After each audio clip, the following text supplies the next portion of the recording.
Ayan po yung iniwan ng bagyong Katrina.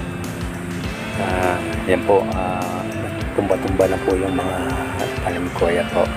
Pero salamat naman sa Diyos at mapapakinabangan pa. At hindi masyado pong malakas dito yung bagyong mga idol. Kaya yan, nag-update po ako sa inyo mga idol. Yan po lang ang pangyayari sa amin. Nagdapa lang po yung mga talong at saka yung mga kamuting kahoy. A few moments later. Pagpalang araw po sa inyo mga kagri, magandang umaga po, magandang tanghali, magandang gabi po sa inyong lahat, kung saan mong kayo sulong ng mundo mga kagri. Ayan po mga kagri, update ko lang po kayo sa kasi paparating na bagyo at pipitas na natin yung bunga kasi baka masira po kasi malakas daw yung bagyo mga kagri mga idol. Kaya ayan po, nagpitas na po kami ng mga talong, okra, at saka patola. Kaya unahin na namin po mga kagri, baka po malakas po yung kasi bagyo na parating ngayon mga kagri, baka kung hindi lang po, kung hindi yan ito masisira, lulubog po. Kaya ayan po, pipitasin na natin mga kagri mga idol. Sige po, panoorin po natin.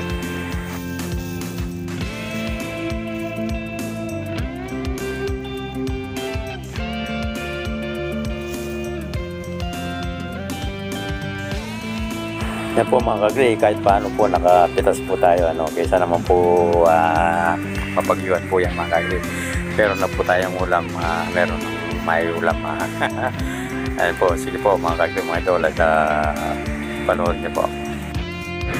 Ayan po yung iniwanan ng bagyo ng Katrina. Ayan po at tumba-tumba na po yung mga tanim. Ayan po mga kagri at salamat naman po sa Diyos at hindi po masyadong malakas yung pagkikinabangan pa natin yung mga nangyari po, pero pwede pa po yan mga kagri mga idol. Kaya ayan po mga kagri at hindi na masyadong napinsala at buti na lang po bago bumagyo ay nakapitas na po tayo at hintayin na lang natin mamunga ulit mga kagri mga idol. Yan po, sige po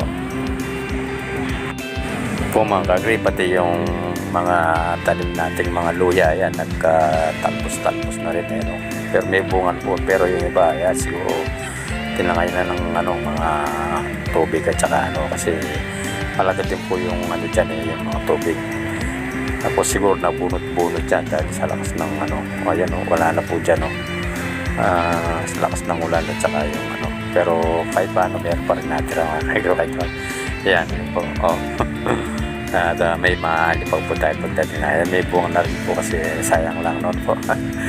Yan at magpapakinabangan pa rin yung iba at pero pati tayo okay lang yan at talagang kasama sa pagtatanim mo pa. Buti lang po, konti-konti lang po yung mga tanim natin, kaya yan, yung iba po sa talagang wash out po pati yung mga palay natin po ng kaya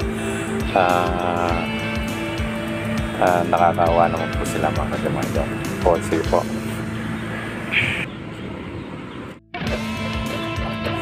Yan po mga kagri at nag-update po tayo sa ating mga tanim kahit paano po meron po tayong napakinabangan sa nagdaang bagyo po mga kagri mga idol. Kaya ayan po, sana po nagustuhan niyo po yung video ni Kaoben at patuloy po kayong sumuporta po kay Oben mga idol at ang inyong ka-idol naman po si Oben ay laging nandito lang po at nakasuporta po sa inyo mga kagri mga idol at pasensya na po kung minsan di-delay po ako pero gawa ng medyo busy po tayo, pero babalikan po kayo mga kagri. Kaya comment lang po sa aking video para po hindi po tayo malilikaw mga kagri at lahat po ng mga papasok po at saka yung mga bagong subscriber po sa akin mga kagri at